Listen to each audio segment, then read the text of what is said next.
Last night was the 2025 Game Awards, and this is why I watch these shows, man, the music. But let's take a moment to reflect on the Game Awards show as a whole this year. I'll save gushing about the orchestral Game of the Year rendition for the end. Of course, we should take a moment to say the Game Awards, like almost all award shows, are more a long series of ads with 2 short speeches and more about spectacle than anything else, but people do pay attention to them, and what wins an award does set the tone for how people view games. 'Twas the night of Expedition 33. From the very beginning, when Clair Obscur won an award during the pre-show in this guy's trembling hands, the authenticity from these 2 lovely game devs, we didn't know just how much of that we were in for, but it was awesome nonetheless. To the very, very beginning of the actual award show, opening with a great performance of Envie d'Amar, a sneak peek to the orchestral performance to come. Also, Jennifer English winning Best Performance ruled, Ben Starr's eyeliner ruled, the outfits ruled, and there was so much more to come. Also, I loved Solstice 2 announcement with the BG3 Ben Starr voice cast reunion. I kind of love that voice actors are getting treated like superstars now, and I especially love that BG3 has revived turn-based isometric RPGs as a genre. This BG1-2 fan is in heaven. I actually can't wait to play this now. Jeff Keighley's opening speech was just objectively great. I rag on the awards and will in fact do so more later, but I do appreciate he's the guy we have steering this giant Game Awards boat. Knights of the Old Republic 3 finally confirmed. Okay, this is a goated announcement and a good show so far, but we don't have Statler and Waldorf or any Muppets for that matter, so how good can it actually be? Miss Piggy! The show is good, you're lying to yourself if you say otherwise. Okay, jokes aside, that's gross. This is a gross Game Awards show now. I don't care what this game is, it's gross. I don't like food. Yes! Unironically so hyped to see Larian make their We Have All the Money in the World at complete creative control. Here's our best Divinity game ever. Not Original Sin 3, so not a turn-based isometric RPG, probably. No, this is the Divinity games reborn. This is the more Elder Scrolls game they finally get to make properly. Elder Scrolls 6?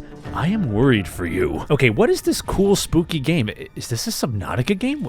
Why is this body horror so familiar? And Knight, what are you doing? You actually are going to that weird space place you teased in the last game all of a sudden. What is this franchise? Former IWGP champ Hiroki Goto mentioned at the Game Awards he clears Roman and Cody, and I don't want him to clear Andrew Schultz. I want him to give him the GTR and kick him in the head for good measure. Good on the award show for letting at least Pour Pousser and Lorient Testar, my French teacher is going to kill me, speak for the best soundtrack for Clair Obscur. Shows growth on their part to adapt to speeches that really need and deserve the time, and it made for a beautiful moment, as was lead writer Jennifer Svedberg Yen's amazingly written, as you'd expect, speech. All the trailers and celebs and big awards. I love the Muppets, and if you don't, something is broken inside of you, and I hope you come to fix it. Okay, I may make a dedicated video for the orchestral version, but indulge me here for a second.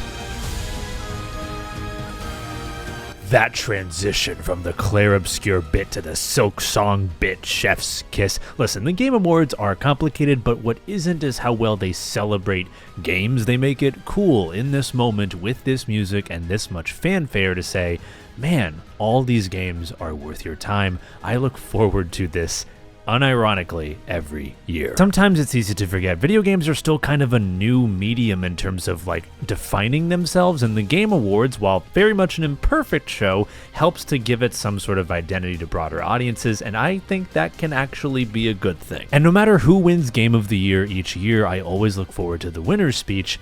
And man, Clair Obscur devs dropping free content, a thank you update, a straight up new free DLC adventure for the game during their speech, speaking earnestly. Clair Obscur, as I've covered and will cover in my Act 3 video, look out for that before too long, is a really special game because in the wake of its release, it has gotten more interesting to talk about and think about as the community has engaged with it, and not all games can do that, and it really does deserve to be Game of the Year. It is a wonderful expression on grief and art, but it's also just plain good, fun game design, and I love it, but I love the community that is built up around it even more.